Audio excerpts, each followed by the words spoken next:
अस्सलाम वालेकुम। चैनल पे खुश आमदीद। न्यू वीडियो अपडेट्स के लिए चैनल को सब्सक्राइब कर लीजिए और बेल आइकन को प्रेस कर लीजिए। नाजरीन, एक गरीब औरत थी, इसके यहाँ एक लड़का पैदा हुआ। पंडितों और नजूमियों ने कहा यह लड़का बड़ा खुशकिस्मत है, 14 बरस की उम्र में बादशाह होगा। एक दिन ऐसा इत्तेफाक हुआ कि बादशाह भी इस राह से गुजरा। उसके आदमियों ने उसको ये खबर पहुंचाई कि एक ऐसा लड़का पैदा हुआ है जो 14 बरस की उम्र में शहजादी से शादी करेगा। और बादशाह बहुत ही बुरे दिल का था। ये खबर सुनते ही वो कहने लगा लड़के को किसी भी तरह भी हो मार दिया जाए। ये सोचकर घूमता घूमता लड़के के घर पहुंचा और इसके माँ बाप से कहा ये लड़का मुझे दे दो, मैं इसको पालूंगा। पहले तो माँ राज़ी ना हुई मगर बादशाह के डराने और धमकाने से मजबूरन राज़ी हो गई। बादशाह लड़के को लेकर एक जंगल में गया, वहाँ एक बक्स में बंद करके दरिया में छोड़ दिया। बादशाह जिस वक्त बक्स को दरिया में डाल रहा था, जंगल की परियां सैर करने आई हुई थी। ये देखकर परियां रुक गईं। परियां बड़ी नेक दिल की थी। एक को बेगुनाह बच्चे पर बड़ा रहम आया। बादशाह जब बक्स को दरिया में डालकर चला गया तो परियों ने वो बक्स उठाया और इसकी हिफाजत शुरू कर दी। लोरी गाती हुई बक्स को आहिस्ता आहिस्ता खेती घसीटती हुई दूर तक ले गई। खुदा का करना ऐसा हुआ कि दरिया के किनारे बहुत बड़े ज़मींदार का मकान था। इस ज़मींदार की कोई औलाद न थी। इस दिन ज़मींदार की बीवी नहाने आई थी। उसने तैरता हुआ बक्स देखा तो अपना आदमी भिजवा कर निकलवाया। ये देखकर बेहद खुश हुआ। बक्स में एक बेहद खूबसूरत बच्चा था।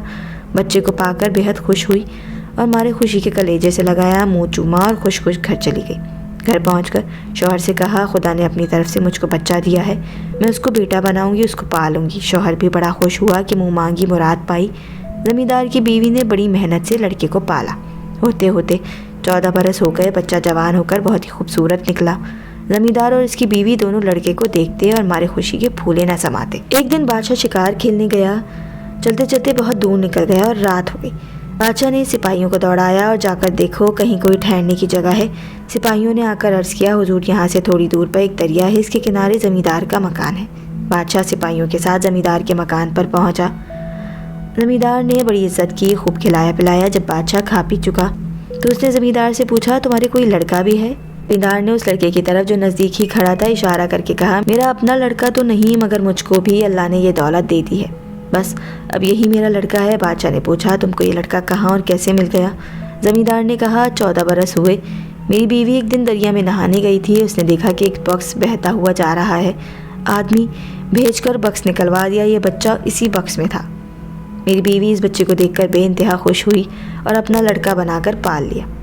हमारा ये लड़का अब 14 बरस का है और हमारी यही जमा पहुंची है। बादशाह ज़मींदार की बातें सुनकर सोच में पड़ गया। बादशाह समझ गया कि ये वही लड़का है जिसको उसने बक्स में बंद करके दरिया में फेंक दिया था। बादशाह ने ज़मींदार से कहा क्या तुम्हारा लड़का मेरा एक काम कर देगा? ज़मींदार ने जवाब दिया बड़ी खुशी से हुजूर। बादशाह ने कहा अच्छा अपने लड़के को ये मेरा ख़त दे दो और कहो कि फ़ौरन शाही महल चले जाओ और रानी को ये ख़त दे दो। ज़मींदार ने हाथ बांध कर अर्ज़ किया कि रात का वक्त है, रास्ते में बड़ा घना जंगल पड़ता है, अगर कोई हर्ज ना हो तो कल सुबह लड़का चला जाए। बादशाह ने कहा नहीं, वो अभी और इसी वक्त जाएगा। ज़मींदार ने लड़के को ख़त और बहुत सी दुआएं देकर अल्लाह के सुपुर्द किया। लड़का बड़ा बहादुर था, माँ बाप का कहा मानता था। हुक्म पाते ही रवाना हो गया। लड़का आधी रात के करीब जंगल के बीच में पहुँचा। थक गया था, नींद आने लगी। एक दरख्त के नीचे पड़कर सो गया। लेटते ही वही परियां जिन्होंने इसकी जान दरिया में डूबने से बचाई थी इसके पास पहुंची। परियों ने इसके हाथ से ख़त ले लिया और खोलकर पढ़ा। इसमें लिखा था जैसे ही ये लड़का पहुंचे इसको फ़ौरन कत्ल कर देना। परियों ने कहा अच्छा ये बात है। वो ख़त रख लिया और दूसरा ख़त लिखकर लड़के के पास छोड़ गई। इसमें लिखा था जैसे ही ये लड़का महल में दाखिल हो इसको फ़ौरन शाही लिबास पहनाना और शहज़ादी से शादी कर देना। अभी रात बाकी ही थी कि लड़के की आँख खुल गई। जल्दी जल्दी चलकर सूरज निकलते ही महल पर पहुँच गया। रानी को ख़त दे दिया। रानी ने ख़त में बादशाह का हुक्म पढ़ा। ताज्जुब से कभी ख़त पढ़ती, कभी लड़के को देखती, बार बार ख़त को पढ़ती। बादशाह का दस्तखत भी मौजूद था, शाही मोहर भी लगी हुई थी। रानी को यकीन हो गया कि ख़त बादशाह ही के हाथ का लिखा हुआ है। हुक्म के मुताबिक फ़ौरन लड़के को शाही लिबास पहनाया, शहज़ादी से शादी कर दी। परियां भी इस शादी में शरीक हुई। आज शाही महल हर दिन से ज़्यादा जगमगा रहा था। हर तरफ खुशबू ही खुशबू फैली हुई थी। लड़का शाही कपड़े पहनकर बहुत ही खूबसूरत शहज़ादा मालूम हो रहा था। रानी इस शहज़ादे को बार बार देखती और खुशी से फूली न समाती। जब शादी की तमाम रस्में पूरी हो गईं तो परियां मुबारकबाद के गीत गाने लगी। जंगल वापस चली गई।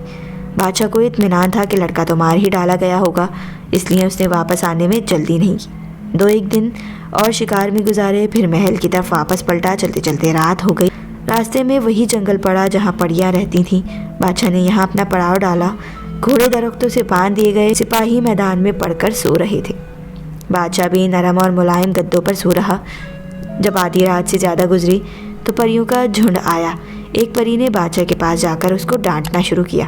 تو ظالم ہے، بے گناہوں کی جان لیا کرتا ہے، جا گھر پر دیکھ خدا اپنے حکم کو کس طرح پورا کرتا ہے۔ دوسری پری آئی اور یہ بددعا دے کر چلی گئی، کل تو مر جائے گا۔ اس کے بعد پریاں ایک ایک کر کے سپاہی کے پاس گئیں، ان کو سمجھایا کہ ظالم بادشاہ کا حکم ماننا ظلم ہے۔ شاہی محل میں پہنچ کر اس بے رحم بادشاہ کو ختم کر دو اور نئے شہزادے کی اطاعت قبول کرو جو محل میں بیٹھا ہوا ہے۔ صبح کو بادشاہ سو کر اٹھا، سپاہی بھی اٹھے۔ بادشاہ رات کے خواب سے بڑا پریشان تھا اور ہر سپاہی کے کان میں بھی خواب کی آواز گونج رہی تھی۔ فوراً چلنے کا حکم دیا۔ تھوڑی دیر کے بعد بادشاہ اپنے آدمیوں کے ساتھ محل میں داخل ہو گیا۔ رانی استقبال کے لیے آ گئی۔ بادشاہ نے پوچھا، تم نے اس لڑکے کو قتل کروا دیا؟ رانی نے کہا، کس لڑکے کو؟ بادشاہ نے کہا، جس کو خط دے کر میں نے بھیجا تھا، اس میں اس کے قتل کا حکم لکھا تھا۔ رانی یہ سن کر سن ہو گئی۔ تعجب ہے، آپ نے تو ایک شہزادے کو خط لے کر بھیجا تھا جس میں یہ لکھا تھا کہ شہزادی کی شادی فوراً اس لڑکے سے کر دو۔ بادشاہ نے کہا غصے سے کانپ کر، میں نے اس کو قتل کرنے کے لیے لکھا تھا، تم نے اس کی شادی کیوں کی؟ رانی نے کہا، آپ کا خط موجود ہے، دیکھ لیجئے۔ بادشاہ نے کہا، لے آؤ۔ رانی نے خط بادشاہ کو دکھلایا۔ بادشاہ غصے میں بھڑک اٹھا اور کہنے لگا، یہ ساری شرارت لڑکے کی ہے، اس کو پکڑ لاؤ اور ابھی قتل کر دو۔ لڑکا جب قتل کے لیے لایا گیا تو فوج نے دیکھا کہ ایک بے گناہ کا قتل ہو رہا ہے۔ سپاہیوں کو جنگل کا خواب یاد آیا۔ انہوں نے طے کر لیا کہ وہ اس لڑکے کو بادشاہ بنائیں گے اور اس ظالم بادشاہ کو قتل کر ڈالیں گے۔ پھر کیا تھا، پوری فوج لڑکے کے ساتھ ہو گئی، بادشاہ کو قتل کر ڈالا اور لڑکے کو تخت پر بٹھا دیا۔